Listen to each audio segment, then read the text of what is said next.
Hi, I'm Chef Gail Sokol and welcome to my kitchen. Today we're making peanut butter stuffed chocolate cupcakes and they're outrageous. So you have this fudgy chocolate cupcake and it's stuffed to the brim with a creamy peanut butter filling, and then we're going to top it with a chocolate fudge ganache. They are to die for. They are spectacular. But before we get started, I'd like you to become a subscriber. And I'd like you to click that notification button so you never have to miss any of my tips or videos. All right, so before we get started, this uses the creaming method of mixing, and I will review this again, but it's super easy and you'll recognize it once I start using some of the ingredients. So I've preheated my oven to 350 degrees Fahrenheit. I have lined 12 cupcake tins with the papers. All right, and put them aside. Now I'm going to get my dry ingredients ready. So I have 1 cup of all-purpose flour, and I'm going to put that in a bowl because we want to combine our dry ingredients and homogeneously blend them. So here I have half a teaspoon plus an eighth of a teaspoon of baking soda. That's going to react as a base with the acid from the cocoa powder that we're going to use, so it helps form carbon dioxide gas bubbles and help our beautiful chocolate cupcakes to rise.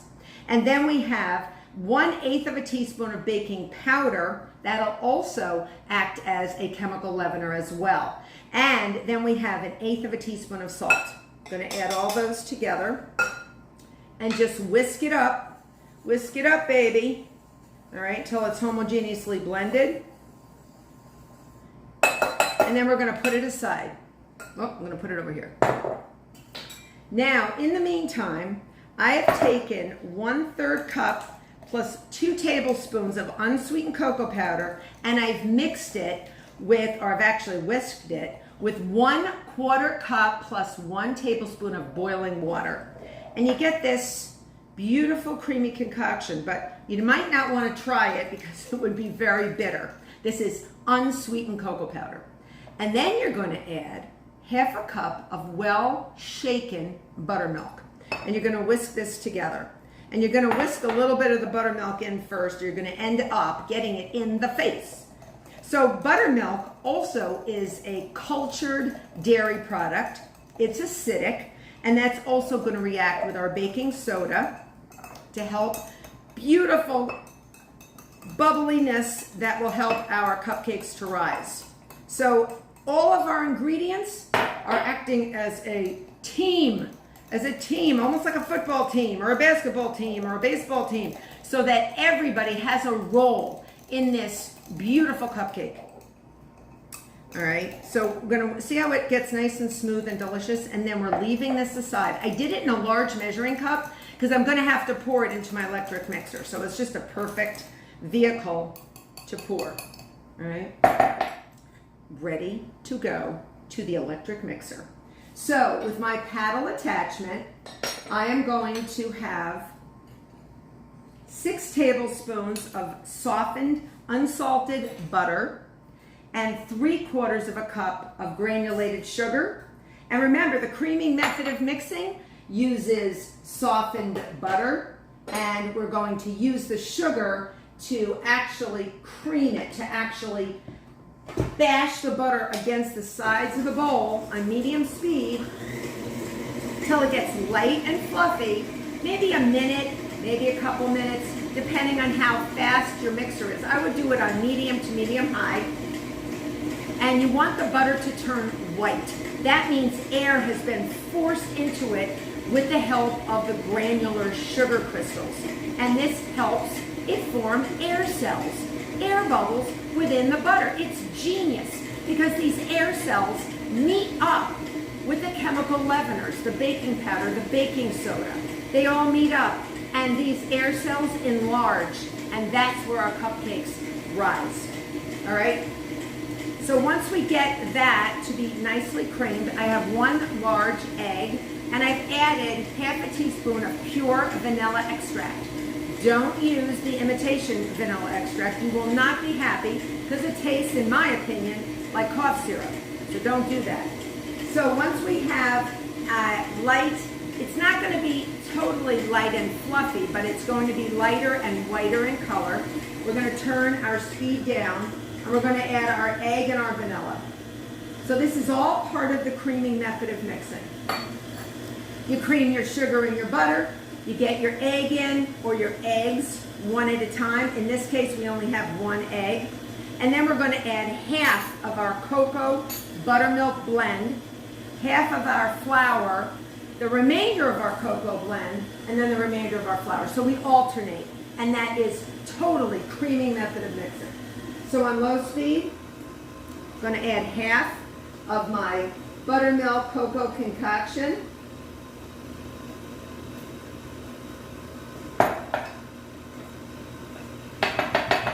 And I'm going to use my rubber spatula to push that in here.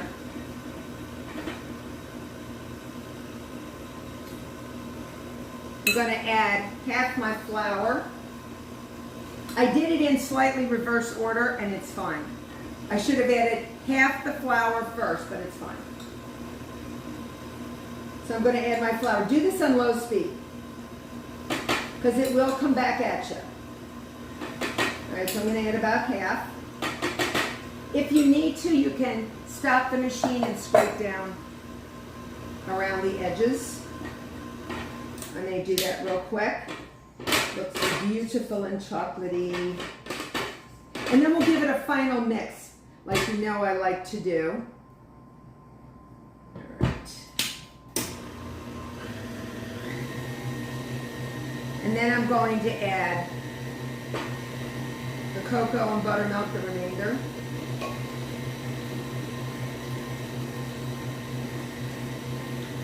Okay, that goes in there. Low speed again. You don't want to over mix because you don't want to develop gluten. And that's that protein matrix that makes our cake tough. We want a little bit of gluten because we do want it to hold together, right? Wait till you see this batter. Wait till you see this. It's smooth and silky. We're going to add the rest of our flour. And that's our batter. Remember, my oven is up to temperature at 350. All right. My cupcake liners are in and they're ready to go. I'm going to give it one little mix, and then I'm going to go along the edges of the bowl, because sometimes not everything gets mixed in as it should. It's lovely. It's lovely. And don't be tempted to eat it. It's raw egg. Don't be tempted to eat it. I know you will not be listening to me, some of you, but don't do it. And I'm going to just clean off this paddle. So you always want to use the paddle attachment when you do your creaming method. And it's usually flour, wet ingredients, flour, so you alternate. I did it a little out of order. It'll be fine. It's not a problem. I got so excited about my chocolate cake. I'm just going to go around the bottom, again, without over mixing. But this is a beautiful batter. I think everyone can attest to that. You are eyewitnesses to this gorgeous batter. We're going to fill each cup with an ice cream scoop, about a halfway. All right, so you're going to just do halfway up. All right, a little more than halfway is what that one was. I love cupcakes, so I always love to fill them and make them big. But you're going to get about 12. So about half. You can go as far as 2/3. Sometimes I go even higher with muffins. But cakes, you don't want to do too much. Cupcakes, you don't want to do too much because you don't want them to overflow. That one's a little skimpy, so I will be adding to that one. All right. So if you do it with a ice cream scoop, it makes it a little bit easier. So I'm going to continue to do this. I'm going to get these all filled, and then I'm going to put these babies into the oven for about 20 to 22 minutes at 350 degrees. And they should come out, that's Fahrenheit, and they should come out, when you touch them, they should sort of bounce back or a small knife inserted into the center should come out clean. See you back here. So while my cupcakes are baking in the oven, we're gonna make our peanut butter filling. Only 3 ingredients and yummy as ever. So 1 cup smooth peanut butter. I would not use natural peanut butter because you may have too much oil in there, but use whatever brand you really like. Creamy and yummy, okay? 3 tablespoons of unsalted butter, very soft, so room temp, okay? And I'm gonna scrape this off the rubber spatula just to get it all out. Don't wanna waste a drop. And then we're gonna put the paddle attachment on, and we're going to put this on low speed just to combine the butter and the peanut butter. And when you don't see any streaks of butter and the peanut butter has gotten really soft, we're gonna add 2/3 cup of confectioner's sugar. This will not give you any granular taste in your mouth. You know, you won't taste grittiness in your filling. I hate that. I hate that. Make sure you take notes. Chef Gail hates that when a cupcake filling is gritty. So we're already there. I'm gonna put it on low speed. Now, you don't have to sieve the confectioner's sugar unless it's lumpy. If it's lumpy, please put it through a sieve. All right, so 2/3 cup, and we're gonna put it in nice and slow. And we're just gonna mix that up. And that's our filling. That's it.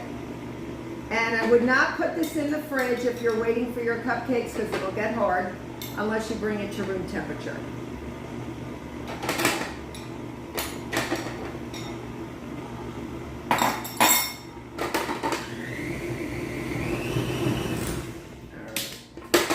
Oh boy, yum. Yum, yum, yum. Yum. Oh my goodness. It's like a miasma of peanut butter. Yum. Like just this mess of delicious, moussey peanut butter deliciousness. Scrape it off your paddle. Don't lick the paddle because we're going to need as much as we can get. If you have any leftovers, be assured you can have it in any way you want. You can just have it before bed in a big spoonful. Yum, yum. Go around the bowl again because confectioner's sugar can stick as it has on the bottom. If it's thick, it's supposed to be thick. We want it pipeable. We're going to put this through a pastry bag, so we do want it pipeable. If it does get too thick, you could always add a teaspoon or so of cool water or a little milk or cream. But right now, I'm sort of liking this. Okay? But I'm not gonna lick it, I promise. So now, we're gonna wait for our cupcakes to come out. My chocolate cupcakes have cooled. They are stunning. And you can see what they came out. They're beautiful and chocolatey. Now, I am making holes in them because we are going to stuff. You hear the word stuff with peanut butter filling. So I have my peanut butter filling in a large pastry bag with a large plain round tip. If you don't have a plain round tip, just cut either a freezer bag on the end or you can use a pastry bag as well. Now I'm taking another plain round tip. Any pastry tip will do. You could even do this with a little knife and a spoon. And I've left one without any holes. If you notice, the other ones are holy because we're going to stuff that hole with peanut butter. So this is what I'm going to do. I'm going to take the bottom part of this pastry tip. I'm going to put it into the middle, exactly in the middle. And I'm going to push, but don't push all the way down. Do not push all the way down and just rotate it. Lift it up. And this is where pieces of chocolate cake go to die, but they don't die. They go into my mouth. So watch. We're going to give it a little shove. All right. And then you're going to take a little spoon, hollow the rest of that out, just maybe 3/4 of the way down. You don't want to see the bottom of that muffin liner, or that cupcake liner. Okay. So what we're gonna do now, we're gonna get this ready, we're gonna stuff it, and then we're gonna cover it with our chocolate fudge ganache frosting. But you're gonna have a knife, you're gonna have, this is gonna be two-fisted filling, and you're going to take your peanut butter filling, and you're gonna go over to a cupcake that has the hole in it, and you're gonna keep it going, and you're gonna stuff it until it's level. Ooh, it almost exploded.